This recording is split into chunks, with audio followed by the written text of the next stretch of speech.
మా ఆకునూరు ముళ్ళకి ఏ గతి పట్టింది? మా ఆర్ఎస్ ప్రవీణ్ ఎందుకు రాజీనామా చేసిండు? మా ఆర్ఎస్ ప్రవీణ్ గొప్పగా 10 ఏళ్ళు సోషల్ వెల్ఫేర్ పనిచేసిండు.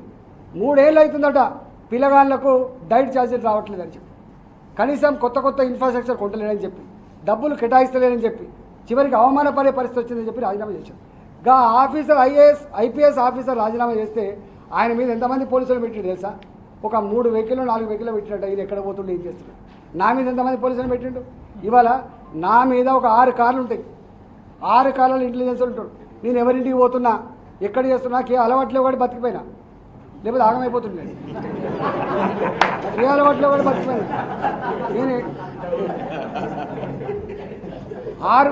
6 వెహికల్స్ నా దగ్గర, 50 మంది పోలీసులు, 60 మంది పోలీసులు. గా ఆర్ఎస్ ప్రవీణ్ ఏం తప్పు చేసి నేనంటారు పొలిటికల్ లీడర్ని, నా మీద కసి ఉన్నది. గా RS Praveen police officer, IPS officer, ఆయన మీద ఇంతమంది పెడుతుంది. వాళ్ళ పోలీస్ ఆఫీసర్లు వాళ్ళకు ఫ్రెండ్స్ ఉంటారు కాబట్టి జాగ్రత్తగా ఉండు సుమా, నీ మీద మొత్తం నిఘా ఉంది అని చెప్తున్నారట. గాని మీద కూడా పెడతావా? గా ఆకునూరు మురళి ఐఏఎస్ ఆఫీసర్, వాళ్ళ మీద నిఘా. ఎక్కడో కొప్పుల రాజు గారిని కలుపుతున్నారు వీళ్ళని అనుమానం వీళ్ళకు. ఇవాళ మా ప్రదీప్ చంద్ర ఆనిముత్యం అది. మా ప్రదీప్ చంద్ర ఈ రాష్ట్రానికి సీఎస్గా పనిచేసిండు, మా ఫైనాన్స్ డిపార్ట్మెంట్లో పనిచేసిండు సెక్రటరీగా.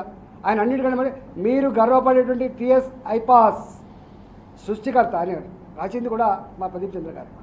కనీసం ఆయన ప్రదీప్ చంద్ర గారు వాళ్ళ నాన్న కలెక్టర్ ఉండే, నిజాం కాలంలో నాన్న కలెక్టర్ ఉండే, ఒక దళిత బిడ్డ, మాదిగ బిడ్డ. ఆయన చీఫ్ సెక్రటరీ అయితే కనీసం రిటైర్మెంట్ ఫంక్షన్ పోలే. నీ దగ్గర ఎంతమంది చీఫ్ సెక్రటరీలు అయినరో అందరికీ ఎక్స్టెన్షన్ ఇచ్చుకున్నావు, నీ ఆఫీసులో పెట్టుకున్నావు కదా. మరి ఇంత గొప్ప దళిత బిడ్డ, మేధావి, ఆనాడే వాళ్ళ నాన్న కలెక్టరు, దాంతో అనుభవం ఉన్న బిడ్డను కనీసం నువ్వు ఫంక్షన్ కూడా పోలేదంటే నువ్వు దళిత జాతి పట్ల నీకు ఏం గౌరవం ఉందో దీన్ని బట్టి అర్థమవుతాను.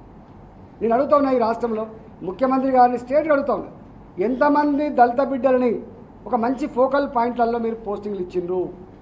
ఎంతమంది బీసీ బిడ్డల్ని మీరు ఇచ్చిండ్రు? తెలంగాణ ఉద్యమంలో మాకు సపోర్ట్ చేసినటువంటి ఐఏఎస్ ఐపీఎస్ ఆఫీసర్లకు ఎంతమందికి మీరు మంచి పోస్టింగ్లు ఇచ్చిండ్రు? మీరు ఒకసారి చెప్పగలుగుతారా? అంతా బయటల మీద తప్ప, ఈ లోకల్లో ఉంటే అన్నీ తెలుస్తాయని చెప్పి బయటల మీద తప్ప లోకల్లో ఎవరు లేరు.